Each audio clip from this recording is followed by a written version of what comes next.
Hola a todos, en este video vamos a comenzar con el trabajo práctico número 4. Para este TP tenemos 3 clases, pero no se confíen porque si bien hay bastante tiempo, también hay bastante contenido. La idea es trabajar con arreglos en Scilab. ¿Qué son los arreglos? Básicamente son vectores y matrices, ¿sí? Si por ejemplo los miramos en la planilla de cálculo para verlos visualmente, tenemos un vector que es el conjunto de, en este caso, en este ejemplo, 6 números. ¿Para qué sirve? Nosotros aquí en este vector tenemos 6 elementos en una sola variable, ¿sí? Tenemos la variable b, en este caso, con 6 elementos. Si no lo hiciéramos así, necesitaríamos una variable para el 4, una variable para el 8, una para el 15, ¿sí? Y así. Es decir, necesitaríamos 6 variables distintas.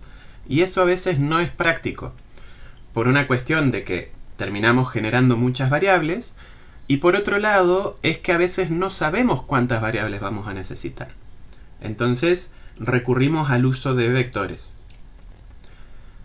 En el caso de las matrices, la cuestión es muy similar. La diferencia es que en vez de ser un arreglo unidimensional, tenemos un arreglo bidimensional, ¿sí? Tenemos 2 dimensiones.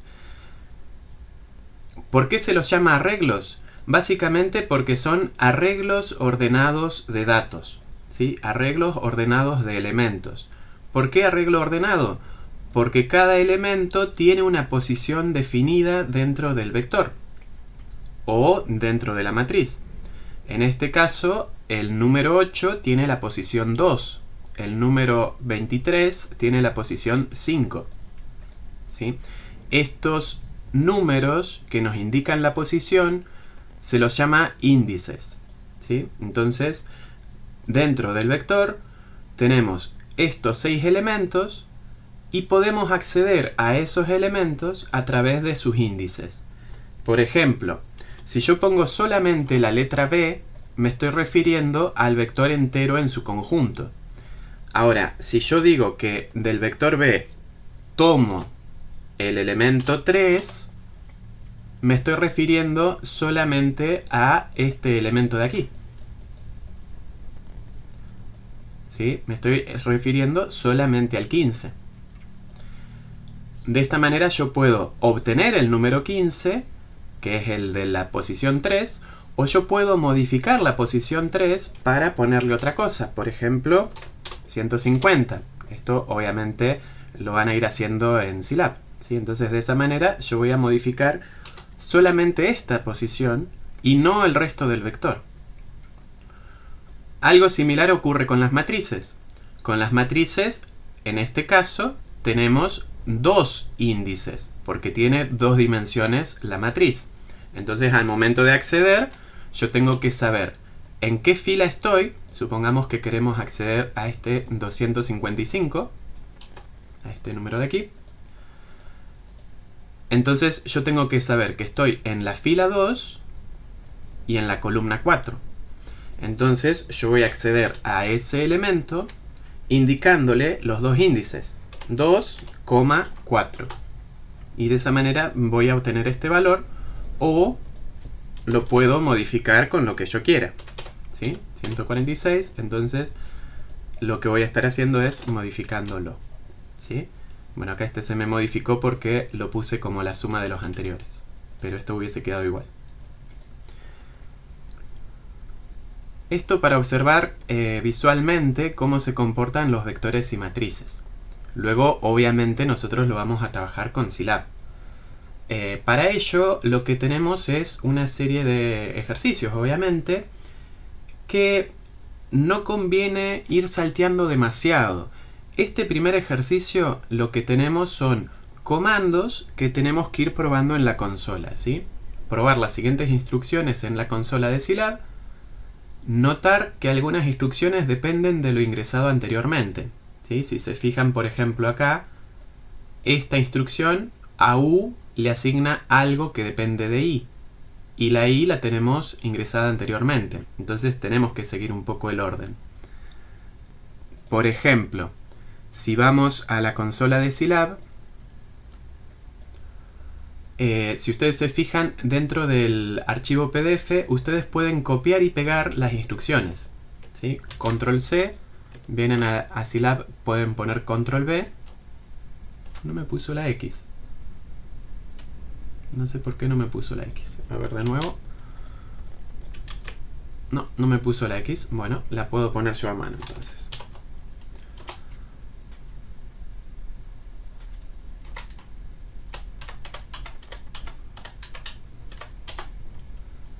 ¿Qué pasó ahí? Ah, no me puso el 5. ¿Sí? No me puso el menos, perdón. Ponemos x igual menos 5, 2.2, 2.3. Entonces, ¿qué me da? Menos 5, menos 3, menos 1, 1 y 3. Este es el vector con esos elementos. El elemento 1 es el menos 5, el elemento 2 es el menos 3, el elemento 3 es el menos 1, el 4 es el 1 y el elemento 5 es el 3. ¿Sí? Entonces, lo que yo les comentaba recién, podemos acceder, por ejemplo, al elemento 3, que es ese. Y podemos al elemento 3 modificarlo y ponerle menos 9. ¿Sí? Y vemos que esa modificación se ve reflejada en el vector. Esta parte de probar no es necesaria, pero si quieren jugar un poquito pueden hacerlo. De la misma forma pueden copiar y pegar los otros. Este sí me lo copió bien, no sé por qué el anterior no. O sea, me lo pegó bien. Y fíjense que acá me genera un vector, pero en este caso es un vector columna. Si copiamos U igual a I prima, que no sé por qué no me tomó el apóstrofo, lo que vemos que hace es que transpone el vector I. El vector I era un vector columna y lo pasa a vector fila. ¿Sí? Eso es lo que hace el apóstrofo este. Y luego así vamos probando con el resto de los comandos que tenemos acá. Siempre tengan en cuenta de que los comandos muchas veces van usando los valores que tenemos anteriormente cargados. ¿Sí? Por ejemplo, acá cargamos la matriz A, ¿sí? De esta manera, que también la pueden copiar y pegar. Generamos esta matriz y a partir de esta matriz vamos trabajando y le vamos sacando la traza, que es con esta función diag. Perdón, no es la traza, sino que es un vector con los elementos de la diagonal principal. El determinante, la inversa y demás. Entonces, bueno, de esta manera vamos probando los comandos. Y a la vez que vamos probando estos comandos, tenemos para ir escribiendo en este recuadro, o ustedes pueden tranquilamente armarse un bloc de notas o lo que sea, o una planilla o un Word o lo que ustedes crean conveniente, donde van poniendo los resultados. ¿Sí? Por ejemplo, qué sé yo, no me copió el x igual de nuevo. Define un vector desde menos 5 hasta 3, incrementando de 2 en 2. ¿Sí? Algo así. Esto es más o menos lo que se pretende que ustedes completen acá. Es más que nada algo para que a ustedes les quede de borrador, para tener de referencia, y de última lo hacen. No se entrega ni nada. ¿Sí? Es simplemente para que ustedes tengan que explicar qué es lo que hacen. Luego, en el ejercicio número 2, tenemos que se nos pide explicar los siguientes errores y advertencias, cuándo se producen y qué debemos hacer si se nos presentan. Note los comandos indicados en azul en el ejercicio anterior. Si prestaron atención, en el ejercicio anterior tenemos estos elementos, algunos elementos pintados en azul. Bueno, yo acá en la consola, ¿dónde está? En la consola tengo el vector U. Bueno, si yo al vector U le pido el elemento 3, claramente me da el 6, ¿sí? No hay problema. Ahora, si le pido el elemento 6, lo que me da es un error de índice inválido. Y fíjense que es justamente el error que me pide que explique en el inciso A. ¿Sí? Esto es importante porque este error se lo van a encontrar frecuentemente.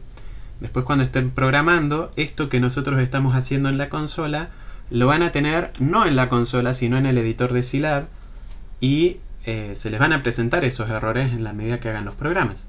Y ustedes tienen que conocer los errores para saber cómo poder corregirlos. Estos dos puntos los repasamos en forma rápida porque es ir probando y demás, pero no es trivial, ¿sí? Vayan haciéndolo, no se lo salten, prueben y escriban una breve descripción, ¿sí? Es importante conocer qué es lo que hace cada uno de los comandos y cómo funcionan.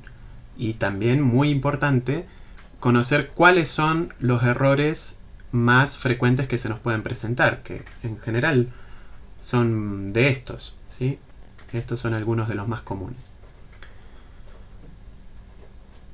Después, en la medida que avancen, van a ir encontrando distintos problemas para resolver, lo mismo que en el práctico 1. Bueno, en este caso tenemos este ejercicio 3 que nos dice definir un vector en la consola, ¿sí? Por ejemplo, tranquilamente podría ser el vector u que mencionamos antes, ¿sí? Acá ya tenemos un vector en la consola.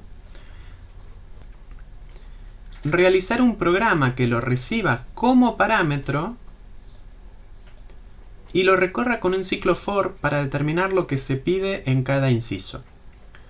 Y use las funciones dadas entre paréntesis solo para verificar, ¿sí?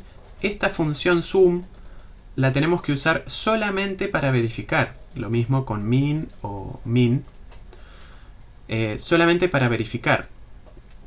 Entonces, tenemos que hacer el programa. ¿Cómo arrancamos el programa? De la forma habitual. Escribimos la palabra function y le damos un nombre al programa. Por ejemplo, ejercicio 3A. ¿Sí? Voy a hacer solamente el inciso A y va a recibir como parámetro un vector.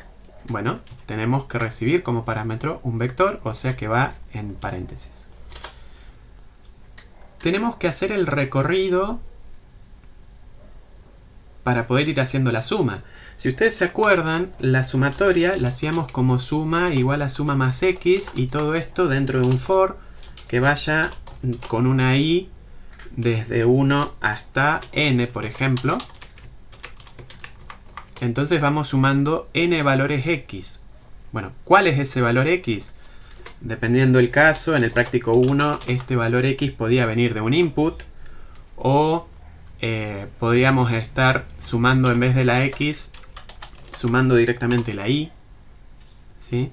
Cualquiera de esas opciones era válida, pero el esquema de la sumatoria era decir suma igual a suma más algo, ¿sí? Agarramos lo que tenemos, le sumamos algo y lo guardamos en el mismo lugar. De esta manera, obviamente, tenemos que inicializar la suma en 0, porque es el neutro para la suma. Y luego recorremos y vamos sumando algo, ese algo de acá. En nuestro caso, ese algo, ¿qué va a ser? Los distintos elementos del vector. Yo voy a querer sumar. Bueno, también tengo esto lo voy a cerrar. Por ejemplo, tengo el vector b. Bueno, no tengo el vector b. Vamos a decir que b es igual a u. Entonces, yo tengo el elemento b1. Tengo el elemento b2, ¿sí? El elemento b3. Estos son los distintos elementos que tiene el vector b. Entonces, ¿cuál es ese algo que yo tengo que ir sumando? Bueno, el elemento b1, b2, b3, b4, b5. ¿Y cómo puedo ir sumándolos? ¿Cómo puedo ir cambiando ese número? ¿Sí? El índice. Lo único que varía entre b1, b2, b3, b4, b5... Bueno, obviamente varía el contenido, pero lo que va variando en la expresión es lo que está entre paréntesis. Va variando el índice. Después lo que yo obtengo, el número que yo obtengo, es consecuencia del índice que yo le puse. Entonces, este algo que voy a ir sumando acá va a ser justamente b de i. ¿Sí? Recorro para una i desde 1 hasta 5, en este caso, y voy a ir sumando B1 más suma, lo guardo. A ese resultado le sumo B2 y lo guardo. A ese resultado le sumo B3 y lo guardo. A ese resultado le sumo B4 y lo guardo, y le sumo B5 y lo guardo, ¿sí? Y luego, obviamente, voy a poner algún cartelito. La suma es más... recuerden que tienen que poner string para convertir a texto el resultado de suma. Y mostramos esto. Bueno, ¿qué es lo que ocurre? El vector b que tengo en consola tiene 5 elementos. Pero ¿qué pasa si el vector b que me pasan como parámetro no tiene 5 elementos? Si tiene más o tiene menos. Bueno, no sé cuántos elementos son. Va a tener n elementos y yo no sé cuánto es esa n. ¿Cómo la puedo conocer? Bueno, justamente para eso ustedes tenían para ir haciendo estos ejercicios, en los que, si ustedes se fijan, esta función length lo que les da es cuántos elementos tiene ese vector. Vamos a la consola y lo probamos con nuestro vector b. Length de b nos da 5, o lo mismo length de u nos da 5 también, ¿sí? Los dos son el mismo vector. Entonces puedo decir en el programa que mi n, mi cantidad de elementos, es la longitud de ese vector b. Bueno, ejecutamos, guardamos, vamos a la consola. Recuérdense que este programa se llama ejercicio 3A. Me lo copio directamente para no tener errores de tipeo y lo pego. Pero yo le tengo que pasar un parámetro, ¿sí? Si yo lo dejo así, no le estoy pasando ningún vector como parámetro. Lo que va a ocurrir es que llega el programa y dice, che, acá me tenían que pasar un vector b como parámetro, no me pasaron nada. Entonces, ¿qué hago? ¿Qué hace el programa? Va a la consola y se fija si existe un vector b, o algo que se llame b. Y sí, está b. Entonces por eso funciona.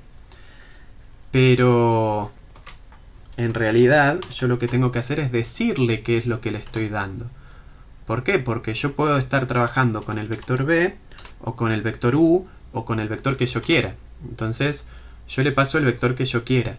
Internamente mi programa le va a llamar b a ese vector que le llega, pero afuera no interesa cómo se llama, ¿sí? Afuera puede ser u, puede ser b. Bueno, u me quedó igual que b porque antes los había puesto iguales, ¿no? Pero supongamos que a u de 1 le pongo 10. Entonces cuando yo llamo ejercicio 3A y le paso u, ahora la suma es distinta, ¿sí? 34. 10 más 5, 15, más 6, 21, más 8, 29, más 5, 34. ¿Sí? Así que está bien, ¿sí? Esto es lo que se pide en el ejercicio 3. Pero además nos dice que usemos la función dada entre paréntesis para verificar. Entonces podemos poner disp la suma con la función sum es, y acá podemos poner, recuerden que tenemos que convertirlo a string. Pero ¿qué es lo que vamos a convertir a string? Lo que nos dé la función sum aplicada al vector b. ¿Sí? La función sum aplicada al vector b se encarga de hacer justamente esto que estamos haciendo nosotros. Ya está programada la función que nos hace la sumatoria de un vector, ¿sí? Entonces la llamamos directamente con sum. Ejecutamos. Vamos a la consola y llamamos nuevamente ejercicio 3A. La suma es 34 y la suma con la función sum es 34, ¿sí? Entonces estamos haciendo bien las cosas. Yo hice la verificación sumando acá, pero imagínense que este vector podría tener 100 componentes. No voy a ir sumando todos para ver que el resultado me dio bien. Entonces lo hago con sum, con la función sum. ¿Para qué hago entonces este programa si ya está la función sum? Bueno, hay veces en las que nosotros no podemos utilizar la función sum. Por ejemplo, si pasamos al ejercicio número 4, nos dice que escribamos un programa que, dado un vector recibido como parámetro, calcule dos sumatorias. La de todos los elementos en posiciones pares y la de todos los elementos en posiciones impares. Y tenemos que mostrar ambos resultados. ¿Qué quiere decir esto? Si vamos a la consola y vemos el vector u, este es el primer elemento, que es 10, este es el segundo elemento, 6, y este es el quinto elemento, que es 5. O sea que la suma de los impares es 10 más 6 más 5, 21. Y la suma de los pares va a ser el segundo más el cuarto, 13. Bueno, esa sumatoria no la podemos hacer con sum, ¿sí? Sino que sí o sí tenemos que ir recorriendo el vector para hacer las sumatorias. También podríamos ver la forma de separar este vector en dos, de acuerdo a algún criterio, y después sí aplicar la función sum, pero de todos modos es más lío. Entonces hay muchas veces en las que nos conviene recorrer el vector y hacer la sumatoria en forma manual, porque dentro de esta sumatoria yo tranquilamente podría poner un if diciendo, bueno, si el módulo de i dividido 2 es igual a 0, entonces tengo los impares, perdón, los pares. ¿Sí? Yo puedo hacer esto. Y esto ya con la función sum no lo puedo hacer. ¿Sí? Entonces por eso es la importancia. Y después a partir de acá tienen otros problemas para ir trabajando, pero bueno, en la medida que vayan trabajando nos van haciendo consultas. Así que eso por ahí es el puntapié inicial para que arranquen. Y cualquier cosa nos van preguntando. Y bueno, estamos a disposición. Recuerden que tenemos 3 clases. Esta es recién la primera. Pero como les dije anteriormente, no se confíen, vayan trabajando lo más posible. Y después, la próxima clase, seguiremos avanzando.